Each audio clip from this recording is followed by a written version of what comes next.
अंधेरा तो बहुत ही डरावना है। ये अंधेरा है अज्ञान का, ये अंधेरा है अज्ञान का। आइए इसे दूर भगाए, जलाए दीप ज्ञान का। जैसा कि हम सब लोग जानते हैं, कैंसर का नाम सुनते ही हम सब घबरा जाते हैं, लेकिन अगर समय पर इलाज कराया जाए तो आसान और जिंदगी बचाने वाला हो सकता है। तो आज हम इस नाटक को देखेंगे, एक कैंसर पेशेंट की कहानी। इस नाटक के किरदारों को मैं प्रस्तुत करती हूँ रेखा जी, राजेश जी की माँ कमला बहन, डॉक्टर साहब, डॉक्टर विशाली जी और मैं ही शांति मौसी जी का रोल प्ले करूंगी। तो चलिए आइए देखते हैं इस नाटक को। अरे सुनती हो? हाँ जी। जरा चाय ले आना तो। हाँ लाती हूँ।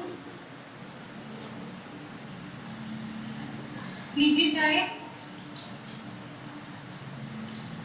सुनते हो? अरे सुनो, हाँ क्या हुआ? मैं ना कई दिनों से छाती में गांठ महसूस कर रही हूँ। क्यों? क्या हुआ? ज्यादा तकलीफ तो नहीं है? नहीं, तकलीफ तो नहीं है, पर ऐसा लग रहा है कि थोड़ी थोड़ी बढ़ रही है। ऐसा करो, जाके माँ को बताओ। ये तो औरतों की आपस की बातें होती हैं। मैं इसमें भला क्या करूँगा? माँ से नहीं तो शांति मौसी को जाके बता दो। हाँ ठीक है, मैं से बात करती हूँ।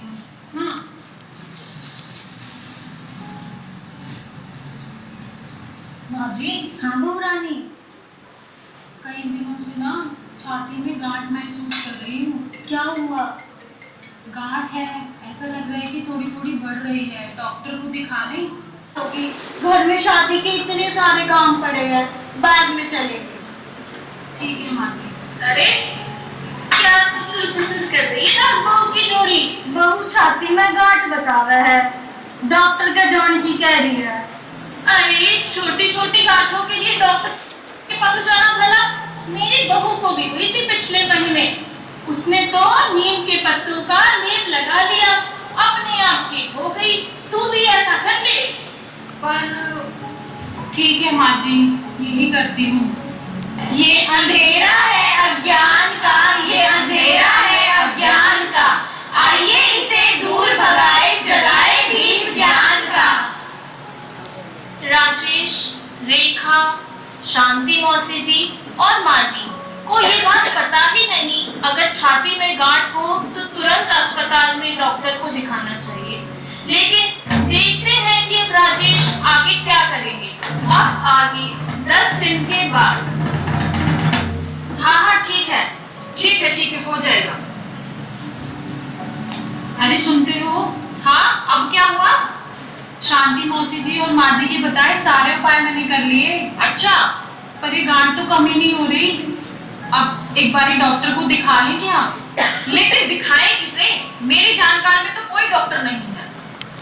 मैंने सुना है कमला भाभी जी को भी यही दिक्कत हुई थी। मैं एक काम करती हूँ, आंगनबाड़ी में जाके उनकी सलाह लेती हूँ। ये बिल्कुल ठीक रहेगा। ठीक है, मैं होकर आती हूँ। हाँ जाओ। तो गाइस मैं एक पार्लर में आई थी आज। ये पार्लर है, तो यहाँ पे मैं अपना क्लीनअप कराने आई थी। जो इस पार्लर की ओनर है ना, जो मेरा क्लीनअप कर रही थी, तो मेरा ध्यान उनके हाथों पर गया। हॉस्पिटल परिवार की ओर से आप सभी का दिल से स्वागत करती हूँ। आज यह कार्यक्रम केवल कैंसर के बारे में जानकारी देने के लिए नहीं, बल्कि एक महत्वपूर्ण संदेश देने के लिए है। कैंसर का नाम डराने के लिए नहीं, जागरूक करने के लिए है। मैं यहाँ उपस्थित सभी अतिथियों का दिल से स्वागत करती हूँ। हमारे सम्माननीय महिला वर्ग, जिन्होंने मेरे एक मैसेज के बाद सोशल मीडिया में उस मैसेज को इस तरह से स्प्रेड किया है कि गोंदिया क्या आसपास के सभी या उनके जानने वाले दूर भी रहते हैं तो उन तक ये मैसेज पहुंच चुका है। इसमें मुझे बहुत अच्छी तरह से जो हेल्प दी है वो Manju madam, Pal madam, Deepti madam, Bhardwaj madam, Mamta भाभी, सोनिया, पवार मैडम, भावना मैडम और यहाँ उपस्थित हर किसी के लिए शुक्रगुजार हूँ। दिल से आपका स्वागत करती हूँ। यहाँ उपस्थित हर महिला ने अपने आप में जागरूकता की एक पहल दिखाई है। ये पहल आपके स्वयं के लिए नहीं बल्कि समाज के लिए है। अगर आप स्वस्थ हैं तो आपका परिवार स्वस्थ है, आपका परिवार स्वस्थ तो ये समाज स्वस्थ। तो इसी स्वस्थ समाज की कल्पना को परिपूर्ण करने के लिए हम हमारे मार्गदर्शक एवं गेस्ट को मंच पर बुलाना चाहेंगे।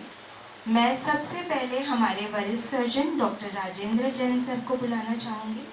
सर।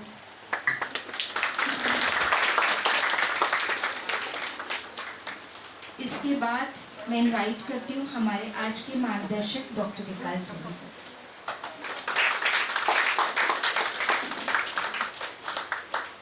इसी क्रम में IMA Gondia women's wing president doctor Shafali जो विजय हॉस्पिटल की गायनेकोलॉजिस्ट है।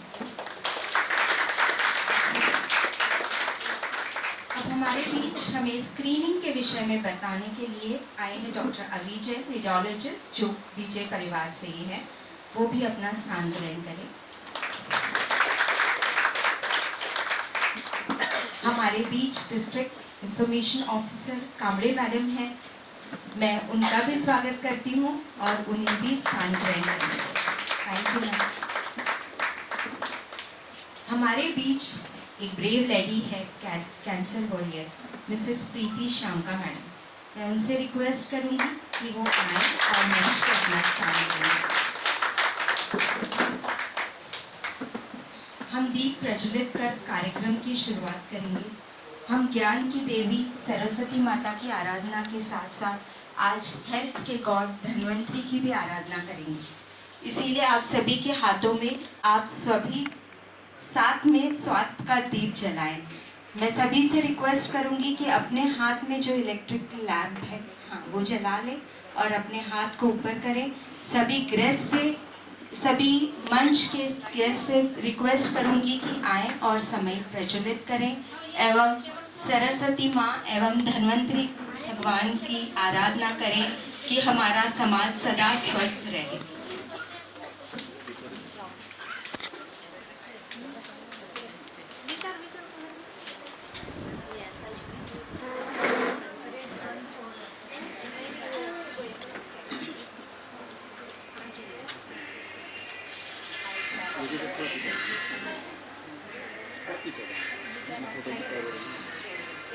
इधर का फैन ऑफ करना।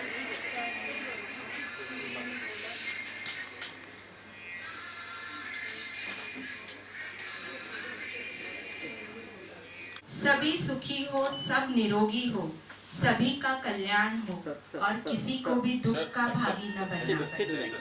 थोड़ा सा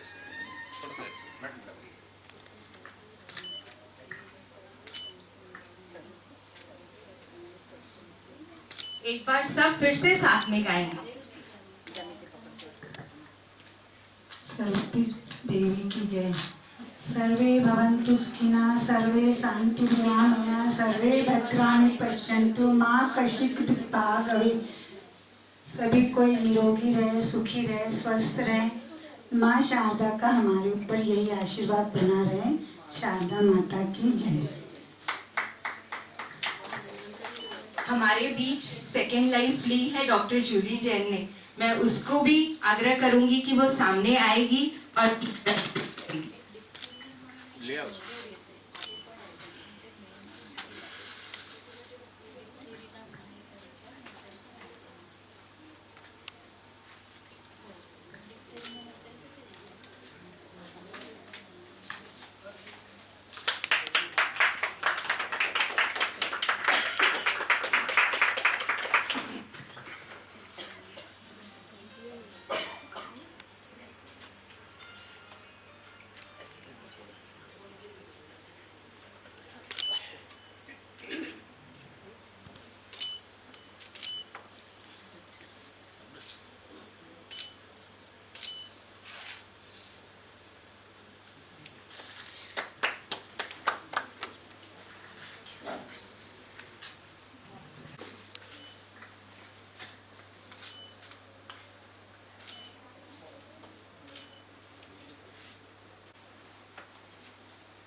अतिथियों का स्वागत है।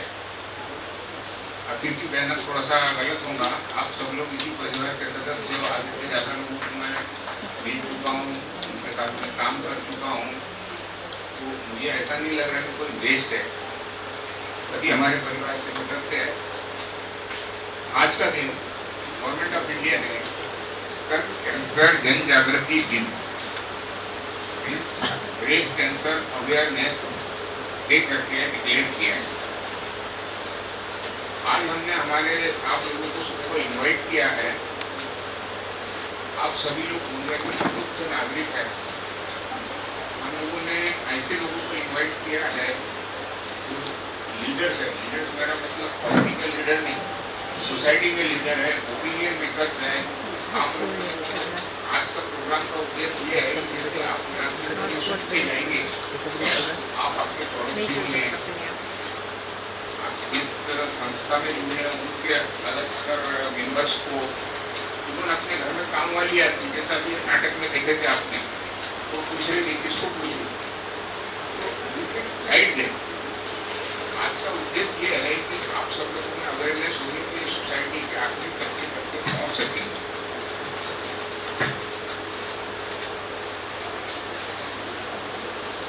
एक बहुत बड़ा गलतफहमी है कि घर गार्ड कैंसर की ऐसा कुछ नहीं है। जितनी गार्ड होती है उसकी 30-40% ही कैंसर की ज़्यादातर गार्डें कान कैंसर रहती है। लोगों में एक ऐसी गलतफहमी रहती है कि एक बार हमने डॉक्टर को दिखाया, जिसकी कहीं निकल गया, बोला ये पूरी आती है। इनिशियल स्टेज में अगर उसका ट्रीटमेंट कर लिए तो बहुत आराम से, आसानी से उस बीमारी का निराकरण किया जा सकता है। इसको फियर साइकोसिस बोलते हैं। बहुत सारे लोग डर के मारे या शर्म के मारे किसी को बताना नहीं पसंद करते। आज मैं 42 साल से दुनिया में सर्जन प्रैक्टिस कर रहा हूँ।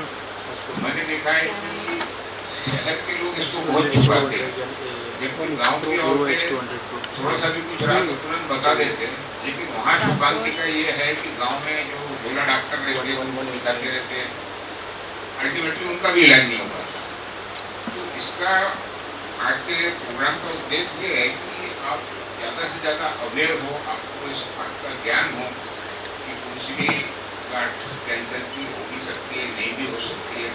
इसमें डिफरेंट टाइप का यानी सबसे पहला तो सेल्फ असेसमेंट आप खुद ही एग्जामिन करके देखिए कि पठान लग रही है क्या।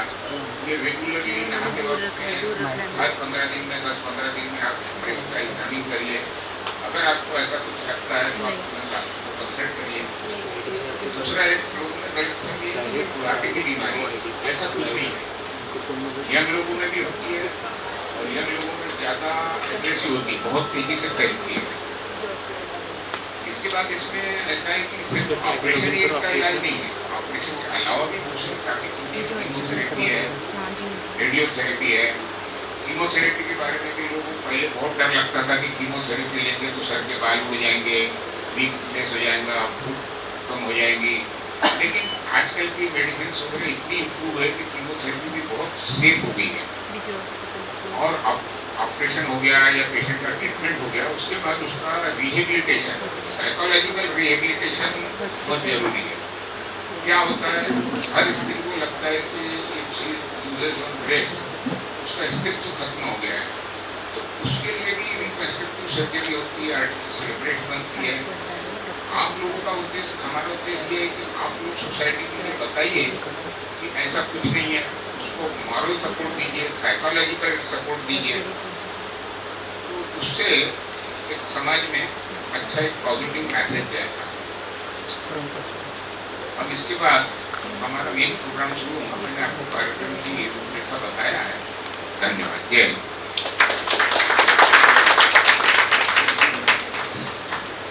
Thank you sir. अब मैं हमारे बीच आई DIO मैडम कामड़े मैडम से रिक्वेस्ट करूंगी कि वो हमारे को इस विषय पे थोड़ा प्रकाश डालें और लोग किस तरह से सोचते हैं। मैडम लोग इंटीरियर में भी जाते हैं तो उनको लोगों की क्या सोच है ये भी पता होता है, वो हमारे साथ कुछ शेयर करें। Thank you madam. सम्माननीय मंच और मेरी प्यारी सखियों और दोस्तों, पहले तो मैं धन्यवाद देना चाहूँगी जयंत सर को कि जिन्होंने मुझे इस महत्वपूर्ण कार्यक्रम में बुलाया है। और मेरी जान पहचान वाले कुछ लोग भी है, डॉक्टर भी है और दोस्त भी है। पिछले ही हफ्ते कोइंसिडेंट कितना अच्छा होता है लाइफ में। मैं कल से एक कैंसर के बारे में पॉडकास्ट सुन रही थी ड्यू टू सम रीज़न और पिछले हफ्ते मैं इसी हॉस्पिटल में आई थी मम्मा को लेकर, तो वो उनके भी गले में गांठ आ गई है तो दिखाने के लिए, तो उसी अकॉर्डिंगली मैं वो पॉडकास्ट सुन रही थी। और आज इस हॉस्पिटल में मुझे फिर से एक बार आने का मौका मिला। मैं इसके पहले दिल्ली में करीबन 14 साल थी इंफॉर्मेशन ऑफिसर के तौर पर, और अभी मेरा प्रमोशन हुआ है तो मैं गोंदिया में आई हूँ लास्ट सितंबर से। मुझे गोंदिया बहुत अच्छा लगा है। बहुत विश्वासहार्यता जिसे कहते हैं ना कि मेट्रोपॉलिटन सिटीज़ में विश्वासहार्यता जो बिलीवनेस होता है वो बहुत कम होता है, पर छोटे शहरों में अभी विश्वासहार्यता बाकी है, बरकरार है। और जो ह्यूमैनिटी कहते हैं, जैसे मानवीय गुण जिसे कहते हैं, इंसानियत, वो अभी है। इसलिए मुझे बहुत अच्छा लगा इस शहर में आके। वैसे मैं बेसिकली नागपुर से हूँ। ये हो गया मेरा परिचय। अभी मैं आज का विषय उसके बारे में बोलना चाहूँगी। जैसे कि मैंने बताया कि मैं दिल्ली में थी, तो मैं लगभग 14-15 साल थी, और मेरी काफ़ी जो पहचान वाली दोस्त थी, मुझसे बड़े थे वो उम्र में, इसलिए मैं सबको ताई बोलती थी। और काफ़ी सारे हॉस्पिटल्स में वो सीनियर नर्सिंग ऑफिसर के तौर पर काम कर रही है अभी। जैसे आपने सुना होगा Ram Manohar Lohia hospital, Safdarjung hospital, AIIMS hospital Delhi का। तो उसमें से जो कुछ सीनियर्स दीदी है ना, उनको भी ब्रेस्ट कैंसर हुआ है, मैंने देखा है। वो सर्वाइवर है, तो वो मेडिकल फील्ड से होने के मतलब वो मेडिकल फील्ड से है, इसीलिए उन्होंने जल्दी से अपना इलाज करवाया, टेस्ट करवाया, और वो बाहर निकले और अभी भी वर्किंग है। तो बड़े नगरों में जो मेरा अनुभव, मुझे ऐसा लगता है कि बड़े महानगरों में ज़्यादा सुविधा होने के कारण और ओपन माहौल होने के कारण लोग बताते हैं कि ऐसे ऐसे है, और डॉक्टर के पास जाते भी है। जबकि छोटे महानगरों में शायद बताना मतलब घर में बताते भी है तो घर वाले ये सोच समझते होंगे या समझते भी है कि नहीं ऐसा कुछ होता नहीं है, लोगों को बताएगी तो क्या होगा, कैसे होगा, जो हमने अभी देखा डॉक्यूमेंट्री में। तो मतलब सर्वाइवर को मैंने बहुत नज़दीक से देखा है। बहुत मतलब रिकवर होता है, क्योर होता है, और आजकल तो उन्हें ब्रांड एम्बेसडर के तौर पर भी सामने लाया जाता है कि वो सर्वाइवर है। और मुझे बहुत आनंद है कि हमारे बीच भी एक ऐसे सर्वाइवर मौजूद है यहाँ पर। हम महिला है ना, हमारा महिला होने का लक्षण क्या है? सौंदर्य। और महिला होने का शारीरिक लक्षण में स्तन एक इम्पॉर्टेंट चीज़ है, जिसे गढ़ा है, मतलब जो निसर्ग है, प्रकृति है, उसने वो गढ़ा है, उसमें स्तन भी एक बहुत इंपॉर्टेंट चीज़ है और सौंदर्य का प्रतीक भी है। और दूसरा माँ होने के बाद सबसे ज़्यादा इंपॉर्टेंट जो चीज़ है वो स्तन ही है, क्योंकि हम उससे ही बच्चों को दूध पिलाते हैं ना। मेरी भी 2 बच्चियाँ हैं, तो बहुत जैसे कि जो स्तन हमें स्त्री होने का गर्व महसूस कराता है, जो स्तन हमें माँ होने का गर्व महसूस कराता है, अगर उसी स्तन में कुछ हमको मतलब ऐसे दिख रहा है कि कुछ गैर चीजें हो रही है, या फिर वो उसमें कुछ भी प्रॉब्लम है, तो वो दिखाना या उसके बारे में बात करने के लिए हमें आगे आना चाहिए, मुझे ऐसा लगता है ना। मतलब इसमें कुछ बुरी बात नहीं है, थोड़ी सी हमारी अज्ञानता है, उसे दूर करना चाहिए।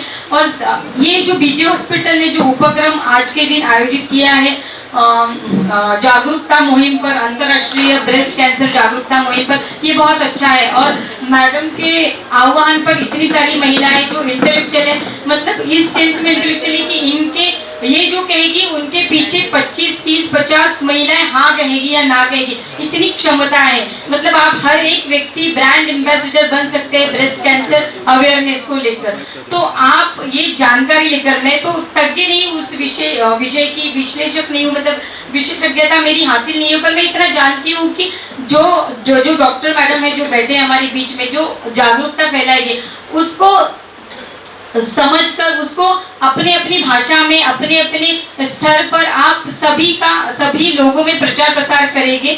और फर्स्ट, सेकंड और थर्ड स्टेज का भी कैंसर, कोई भी कैंसर वो रिकवर हो सकता है, ये बात सही है। और ब्रेस्ट कैंसर तो शायद सर बढ़ता भी नहीं है ना, मतलब अगर उसका बहुत ज़्यादा स्टेज रहा तो ही बढ़ता है, अदरवाइज तो वो थोड़ा लिमिटेड इसमें रहता है, बढ़ता है।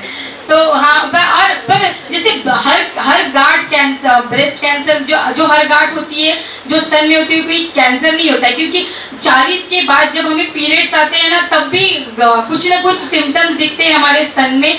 तो 2-4 दिन के बाद जैसे पीरियड्स के पहले, पीरियड्स के बाद जिन को जो महसूस होता है 40 के बाद की महिलाएं, तो वो महसूस करे और महसूस करने के बाद ये देखे कि अगर वो लंबे तौर पर अगर होगा गांठ तो शायद वो कैंसर की हो सकती है।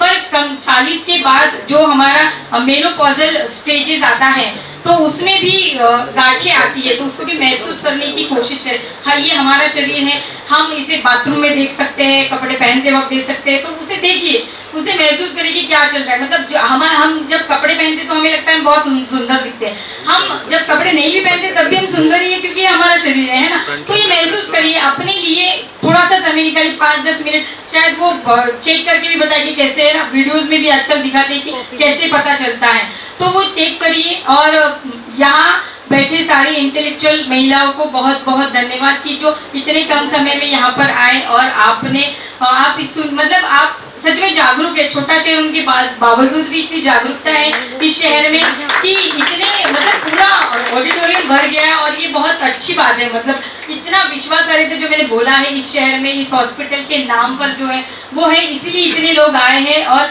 आप हर एक एम्बेसडर हैं और आप अपने अपने गाँव, अपने अपने स्तर पर, अपने अपने एरिया में आप करिए इसका प्रचार प्रसार कि इसका इलाज हो सकता है, और नहीं भी हुआ तो भी जिंदगी अच्छे से जी तो सकते हैं ना, किसी के साथ भी जी सकते हैं। किसी का अगर पैर नहीं होगा, हाथ नहीं होगा, तो जिंदगी थोड़ी सी कमतर हो सकती है, पर अगर हम जिद और उत्साह से जिए तो कोई भी कमी नहीं हो सकती है ना। ये तो हम कर ही सकते हैं। बहुत बहुत धन्यवाद मुझे इस मंच पर बुलाने के लिए, और मेरे शब्द सुनने के लिए आपका भी बेहद धन्यवाद।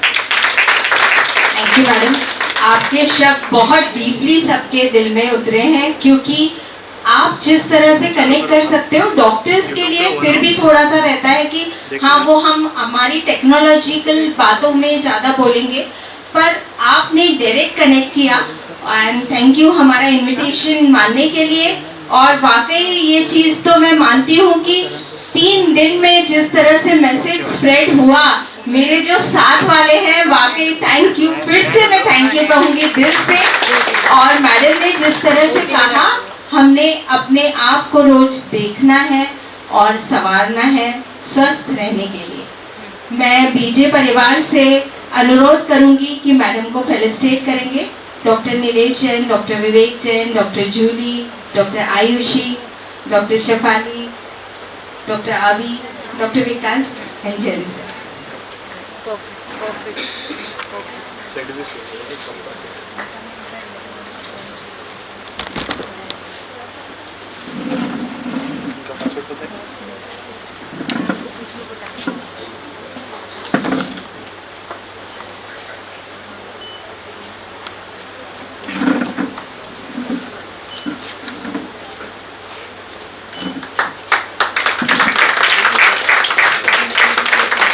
मैडम, हमने आज फ्लावर्स नहीं, हेल्थ केयर ट्री को मतलब प्लांट को सब देना चाहा है। तुलसी का पौधा जो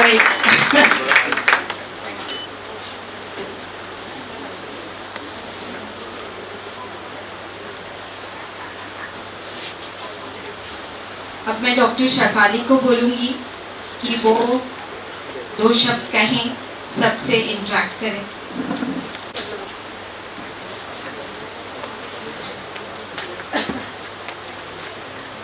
गुड इवनिंग एवरीवन। सबसे पहले तो मैं इतने सारे लोगों की शुरुआत कुछ भी करने से पहले मैं ये पूछूंगी, आप लोग अपने ब्रेस्ट को कितना जानते हैं? यहाँ पे इतने सारे लोग हैं, 50-60 लोग हैं, but I don't think 50% will be knowing their own breast. तो यहीं पे सारी कहानी यहीं से शुरुआत होती है और यहीं पे खत्म हो जाती है। तो जब तक कि हम अपने आप को नहीं जानेंगे, हमारा महिलाओं का सबसे बड़ा प्रॉब्लम यही है कि पूरे घर के लिए करेंगे, परिवार के लिए करेंगे, लेकिन जब खुद की बारी आएगी तो पूरे लापरवाह हो जाते हैं। तो सबसे पहले डायलॉग आता है, अभी कुछ नहीं है, अभी कुछ नहीं, बाद में जब होगा तो देखेंगे। ये वाला जो एटीट्यूड है, ये एटीट्यूड हमको खत्म करना पड़ेगा। क्योंकि अगर ब्रेस्ट हेल्थ की हम बात लेते हैं तो जब तक कि हम कल को देखेंगे, जब होगा तब देखेंगे, तब तक बहुत लेट हो जाता है। तो मैं आपको डराने के लिए नहीं बोल रही हूँ, क्योंकि हर ब्रेस्ट का जो गठान होती है वो कैंसर नहीं होती है, जैसा सर ने बताया अभी। लेकिन आपकी जागरूकता ज़्यादा इम्पोर्टेंट है। आपको ये मालूम होना चाहिए कि नॉर्मल क्या है। अभी जैसे मैं अंदर आ रही थी तो किसी महिला ने बोला कि ये कलर फ्लोर का बहुत अच्छा लग रहा है। अब ये कलर फ्लोर का उनको अच्छा लग रहा है, सब आपको अच्छा लग रहा है क्योंकि आप पहली बार देख रहे हैं। लेकिन मैं जो उसको 2 साल से देख रही हूँ तो मुझे समझ में आ रहा है कि इसमें लाइट हुआ है, डार्क हुआ है, क्या चेंजेस आए हैं इसमें। तो ये चीज़ जब तक आपको नॉर्मल नहीं मालूम रहेगा, पहले की चीज़ नहीं मालूम रहेगी, तब तक आप उसको आइडेंटिफाई कैसे करेंगे। तो आपको पहले सेल्फ एग्जामिनेशन सबसे इम्पोर्टेंट है। और वो सेल्फ एग्जामिनेशन अभी आने से पहले सब लोग मिरर में तो एक बार देखे ही होंगे, लेकिन मिरर में देखने से पहले सब लोग का के दिमाग में क्या रहता है, कपड़े कैसे लग रहे हैं, ज्वेलरी कैसी है, मेकअप ठीक हुआ कि नहीं, अच्छे दिख रहे हैं कि नहीं। बट कोई भी उस मिरर का यूज सेल्फ एग्जामिनेशन के लिए नहीं करता है ब्रेस्ट के, तो उस मिरर का दूसरा यूज भी कर ले, उसको सेल्फ एग्जामिनेशन के लिए यूज करिए। और उसमें आपको बहुत छोटी छोटी चीज़ें रहती हैं। अगर आपको नॉर्मल मालूम रहेगा, जैसे कि आपको ब्रेस्ट का, आपके खुद के ब्रेस्ट का साइज, शेप, कलर, निपल्स की कैसे पोजीशन है, या फिर कुछ एबनॉर्मल उसमें से स्त्राव हो रहा है, ऐसा कुछ भी है अगर, तो आपको वो पता चलेगा। और अगर नॉर्मल ही नहीं मालूम है तो कुछ चेंजेस हो रहे हैं वो आपको पता नहीं चलेगा।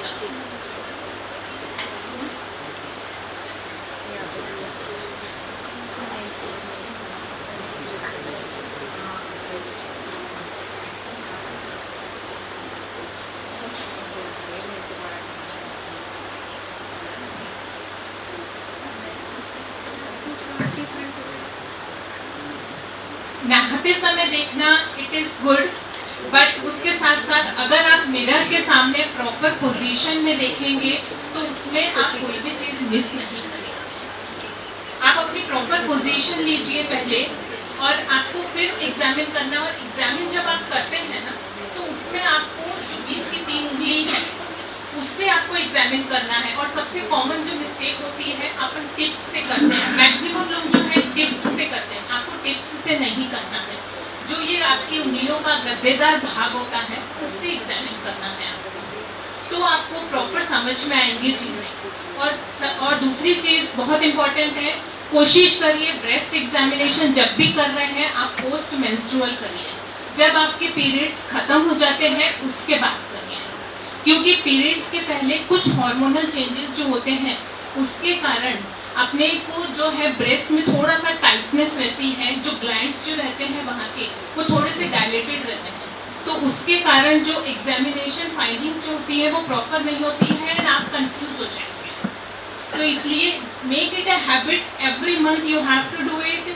हर महीने करिए, पीरियड्स जब आपके ख़त्म हो जाते हैं उसके बाद करिए, तो उस समय में आपको असेसमेंट आएगा। और उसमें अगर आपको कुछ चेंजेस लग रहे हैं तो आप इमीडिएटली कम्युनिकेट करिए रेस्पेक्टिव स्पेशलिस्ट, जिससे कि आपको जल्दी डायग्नोसिस हो और जल्दी उसका उपचार हो।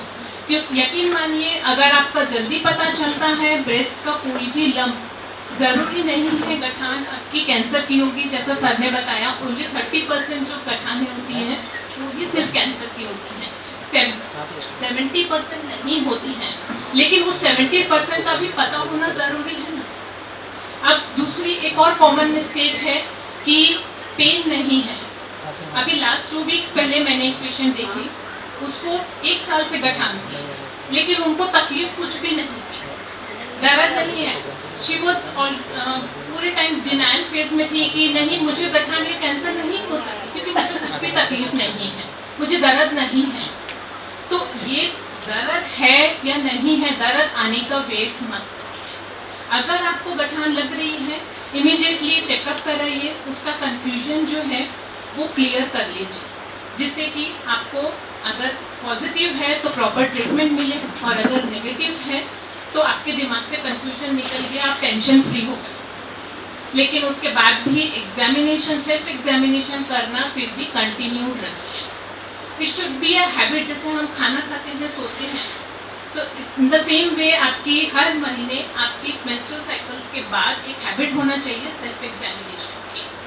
दूसरी चीज़, आपको क्या चीज़ देखना है, 3 चीज़ का ध्यान रखिए, look, feel and act. Look, ध्यान से देखिए, सारी चीज़ों को महसूस करिए, फील करिए और उसके हिसाब से आप उसको इग्नोर मत करिए, उसका एक्शन लीजिए। अंत में मैं सिर्फ इतना बोलना चाहूँगी, take care of your health, अपने स्वास्थ्य का ध्यान रखिए, क्योंकि आपके दोस्तों को आपकी ज़रूरत है, आपके घर वालों को आपकी ज़रूरत है और आपको अपने लिए खड़े होने का अधिकार है। हमारे शास्त्रों ने भी यही कहा है, स्वास्थ्यम परम धनम। हमारा स्वास्थ्य, हमारा हेल्थ वही सबसे बड़ी पूंजी है हमारी। स्व शरीरस्य रक्षणम स्व कर्तव्यम, अपने शरीर की रक्षा करना हमारा खुद का कर्तव्य है। स्व शरीर जानी ही परिवर्तनम पश्य, खुद के शरीर को जानिए, अगर कुछ उसमें चेंजेस आ रहे हैं, वेदर इट इज़ नॉर्मल और एबनॉर्मल, उसको आप देखिए और समय चिकित्सा करो और समय पे उसका निवारण करिए। धन्यवाद। Thank you Shefali. शेफाली ने आप सबको बताया अपनी मिरर इमेज का क्या इम्पोर्टेंस है। तो अगर आपको कुछ भी लगे तो जल्द से जल्द आपसे रिलेटेड सर्जन के पास जाइए और ब्रेस्ट का एग्जामिनेशन कराइए। बस मैं यही कहना चाहूँगी। अब आगे जिस चीज़ के लिए हम यहाँ आए थे, पूरा मार्गदर्शन जो लेना है हमें, उसके लिए मैं इनवाइट करना चाहूँगी अजय को।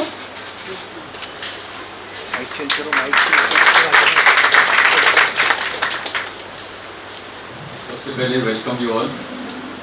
मुझे मालूम नहीं था कि लता और उसकी टीम इतनी महान है और इतनी बड़ी है। सिर्फ 2 दिन के अंतराल में सब लोग आप यहाँ पे आ गए और everyone representing more than 50 people. अगर यहाँ पे 100 से 150 लोग हैं तो मैं समझ सकता हूँ कि ये कम से कम 1000 से 13000 लोगों की गैदरिंग, क्योंकि everyone representing main bulk of the society. और मुझे मालूम है कि यह जो हम मार्गदर्शन का शिविर जो कर रहे हैं, जो हम बातें कर रहे हैं, ये सभी लोगों में फैलेगी और इससे एक पॉजिटिव इम्पैक्ट हमारी सोसाइटी में जाएगा। अदरवाइज भी गोंदिया फेमस है इस चीज़ के लिए कि गोंदिया के लोग बहुत जागरूक हैं, तो हम चाहते हैं कि ये जागरूकता को और आगे बढ़ाएं। Welcome Kamle madam, welcome Preeti Shanta madam and सभी बीजे हॉस्पिटल की तरफ से मैं आप सभी लोगों का स्वागत करता हूँ। आज जो हम ये बात कर रहे हैं, आज 18 अगस्त ये international metastatic breast cancer research and awareness day है। वाई 18? हमने जो 18 है उसका कलर भी चेंज किया है, 1 and 8। इट सजेस्ट सर हम लोग सामने आ सकते 1 and 8। The importance of 1, 8 is 1 in 8। 1 in 8 means overall अगर हम देखें तो 8 महिलाओं में से 1 महिला को ब्रेस्ट कैंसर होने की संभावना है। आप समझ रहे हैं कितना इंसिडेंस है इंडिया में? 1 in 8, this is the incidence. और अभी अगर आप देख रहे हैं तो ये समझ में आ रहा है कि अभी महिलाओं में सबसे ज़्यादा कैंसर जो है वो ब्रेस्ट कैंसर ही है। पहले सर्वाइकल कैंसर हाईएस्ट माना जाता था, लेकिन अब ब्रेस्ट कैंसर ने उसकी जगह ले ली है। और हम ये कंसीडर कर सकते हैं कि ये एपिडेमिक है जो बहुत तेजी से इंडिया में फैल रहा है और हमें इसके लिए जागरूकता बहुत ज़्यादा जरूरी है। आज हम सीखने की कोशिश करेंगे कि सामान्य स्तन और असामान्य स्तन में क्या बदलाव होते हैं। ब्रेस्ट कैंसर क्या क्या चेतावनी हमें ध्यान रखनी पड़ेगी। सेल्फ एग्जामिनेशन जो शेफाली ने बताया उसके बारे में भी हम कुछ और बातें फिर से करेंगे। गांठ अगर मिल जाए तो क्या हमें देखना है, क्या हर गांठ कैंसर की ही होती है क्या? सेकेंड, कैंसर अगर रहा तो उसके लिए क्या उपचार अवेलेबल है। और नेक्स्ट जो सबसे इम्पोर्टेंट है, मिथ जो लोगों में धारणा फैली हुई है कि डॉक्टर के पास जाएंगे तो ये होगा, कभी भी हम जाएंगे तो वो सीधा हमारा स्तन ही निकाल देंगे, हमें कोई डिसफिगरमेंट कर देंगे। तो बिल्कुल ऐसा नहीं है। अभी हम उसके बारे में बात करते हैं। सबसे पहले स्तन कैंसर क्या है। ब्रेस्ट में अगर ह्यूमन ब्रेस्ट देखें, फीमेल ब्रेस्ट में 2 पार्ट होते हैं। एक होता है डक्ट, सेकंड होता है lobule.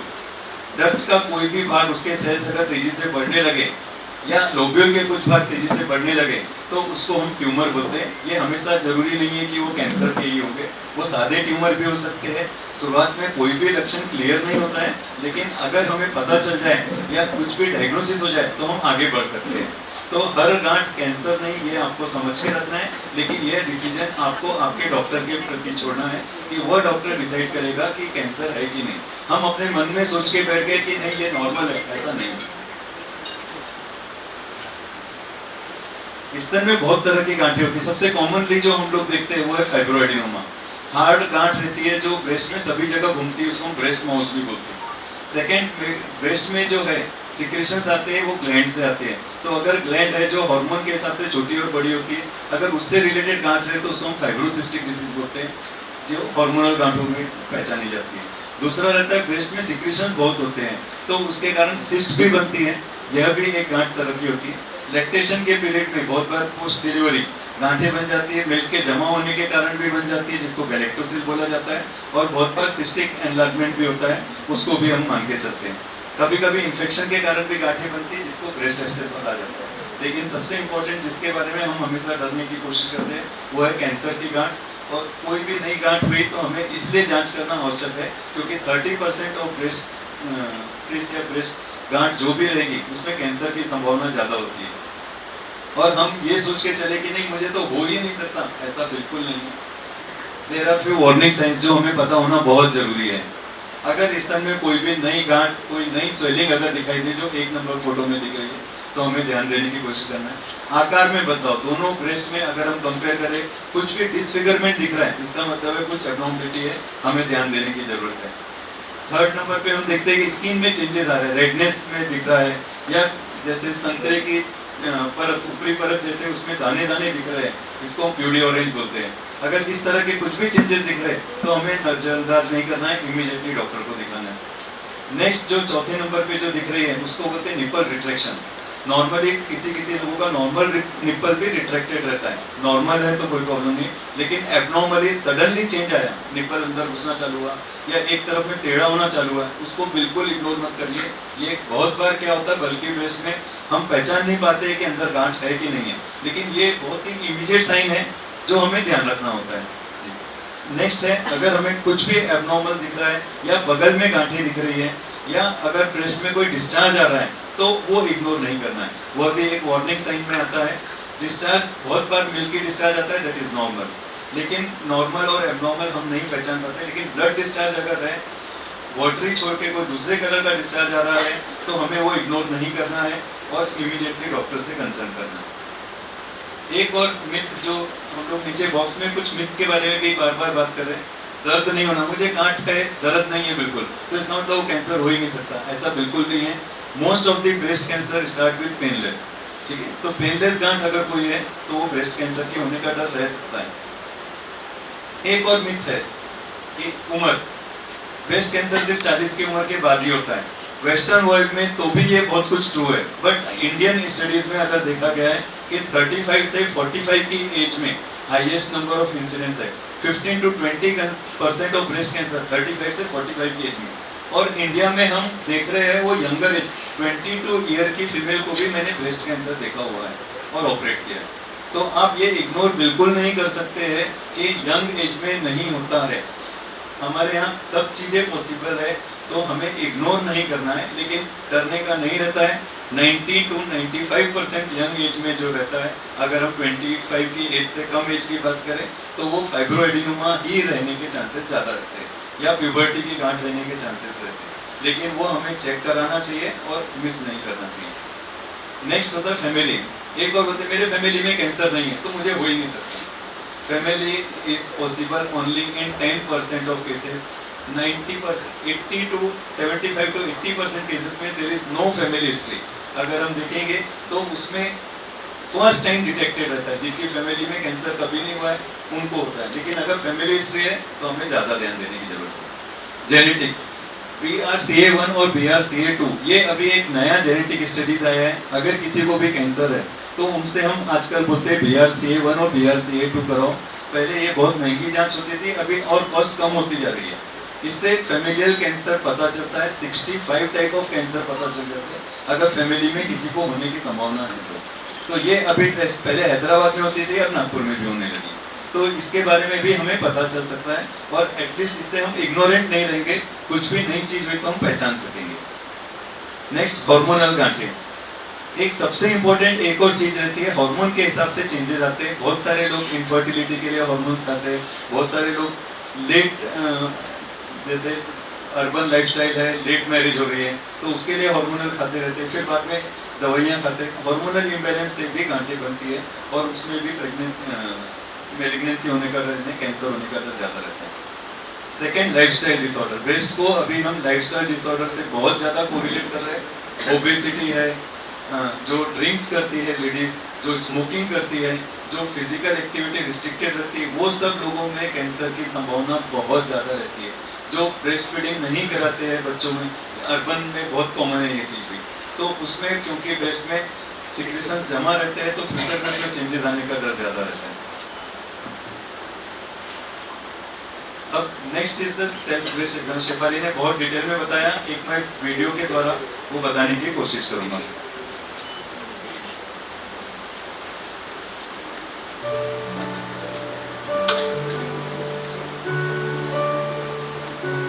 Stand straight in front of a mirror.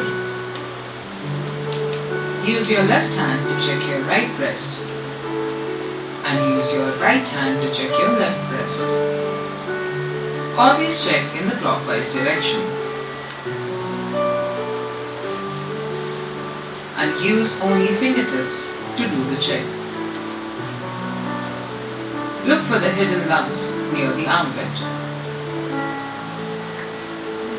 Press your nipple gently and check for unusual discharge.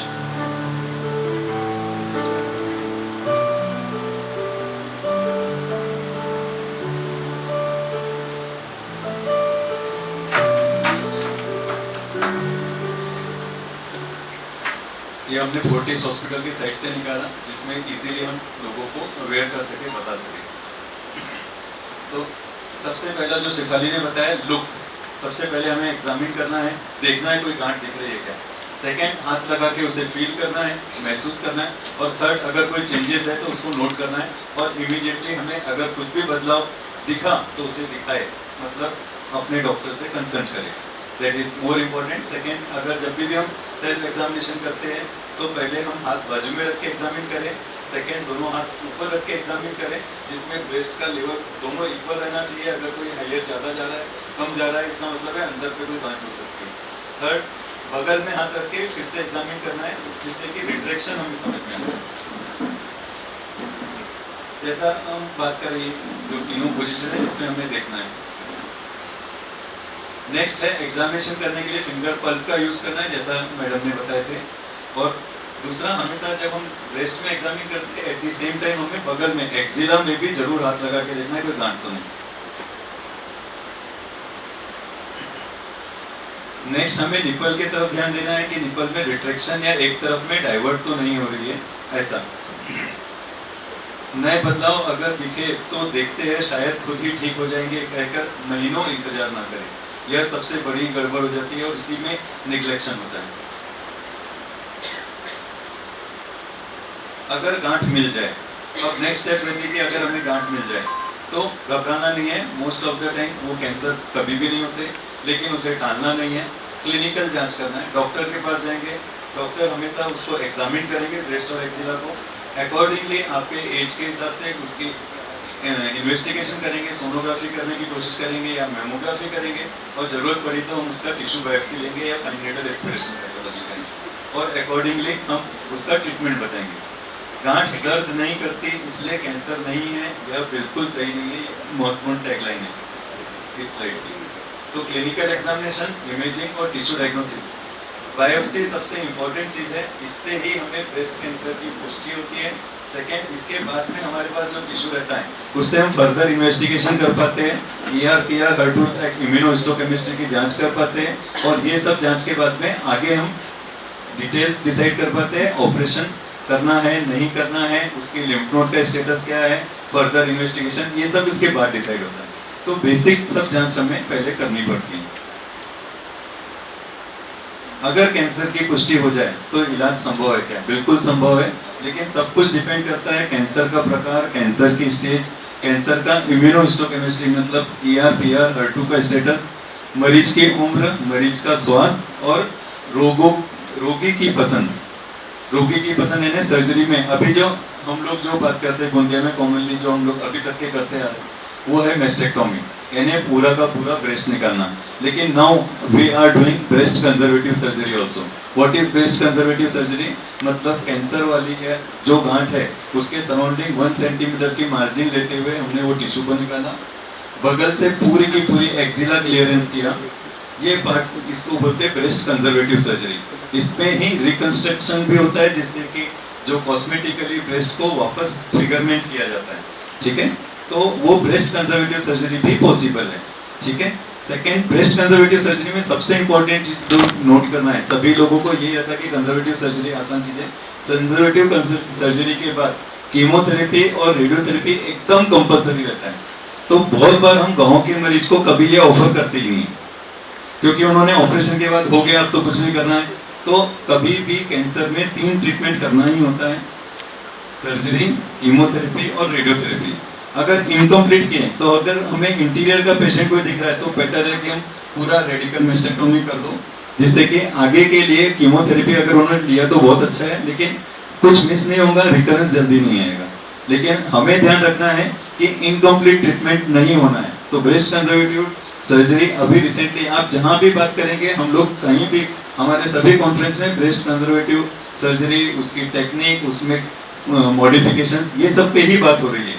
क्योंकि अब most of the time radical mastectomy करने का समय लगभग जा रहा है ब्रेस्ट कंजर्वेटिव सर्जरी पे हम लोग पहुंच रहे हैं। तो डिसफिगरमेंट अब बहुत नहीं है, लेकिन सबसे इंपॉर्टेंट है हम किस स्टेज पे पता करते हैं डिजीज को। इंपॉर्टेंट है स्टेज 1 या स्टेज 2 में पता चल जाए। सेकेंड है रेडियोथेरेपी। रेडियोथेरेपी हमें लोकल चेस्ट एरिया में देने की जरूरत पड़ती है, वह भी एक ट्रीटमेंट का प्रकार है।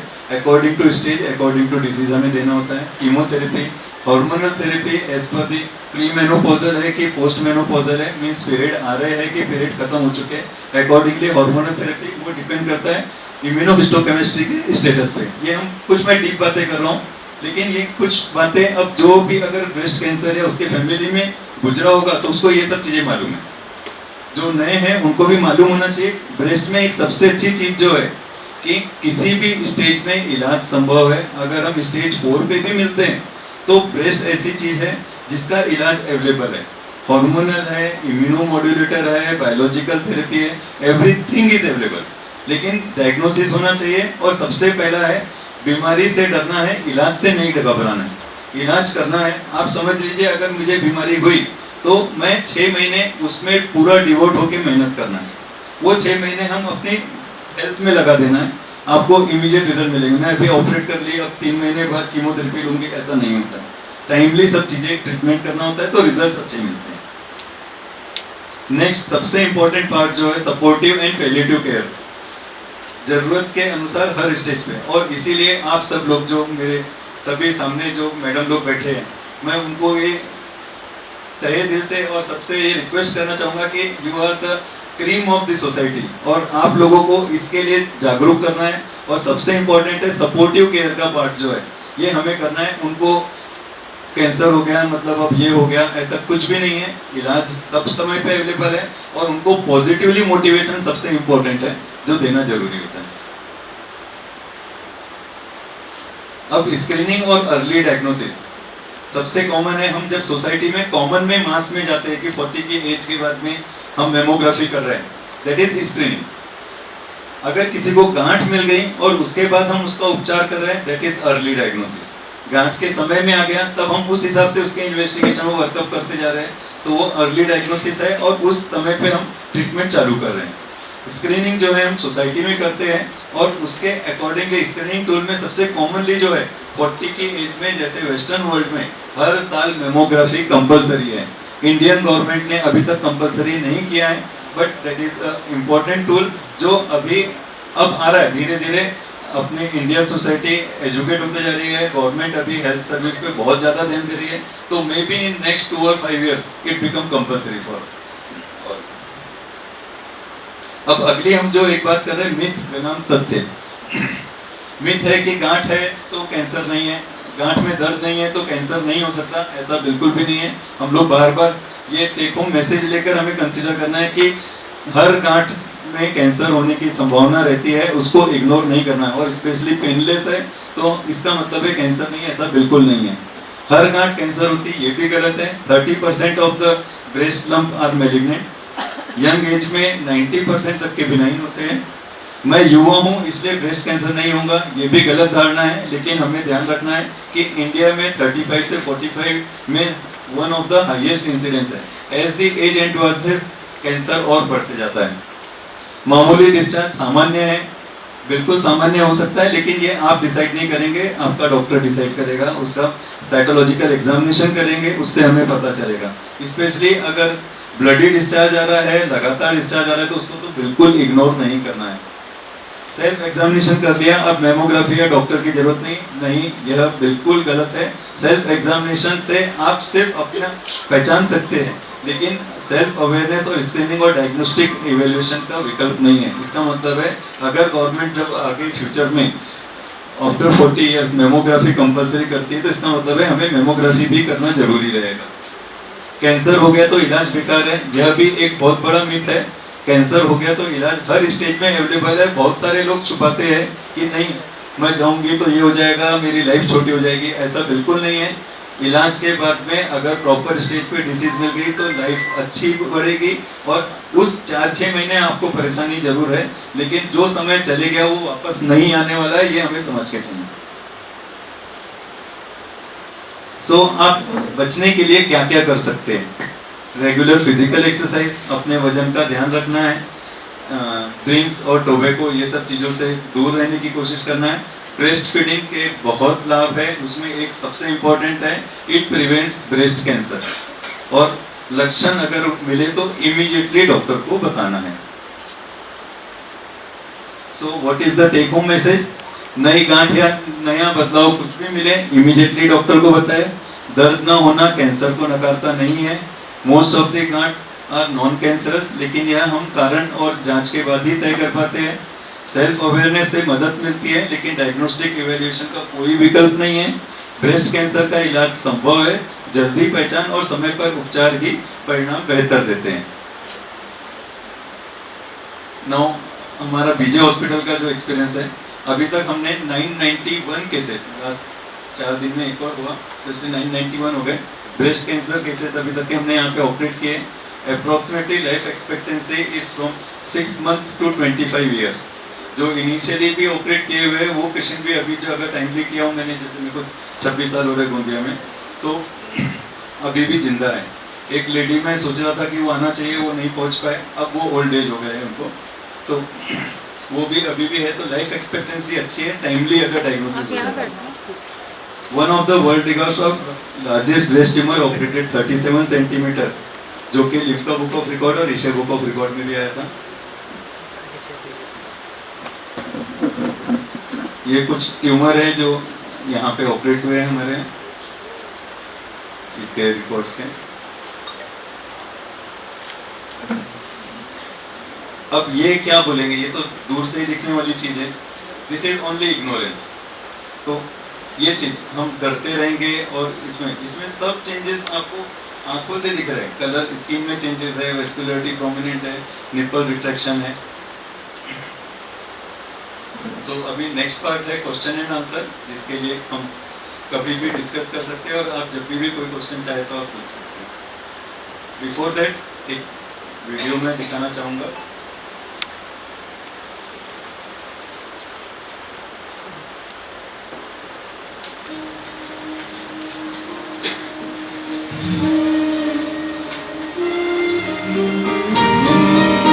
तुम छूकर बताती हो मैं ठीक हूँ या नहीं। तुम छूकर समझ जाती हो कि ये सही है या नहीं। तुम छूकर जान जाती हो कि ये पका है या नहीं। तुम छूकर परख लेती हो ये अच्छा है या नहीं।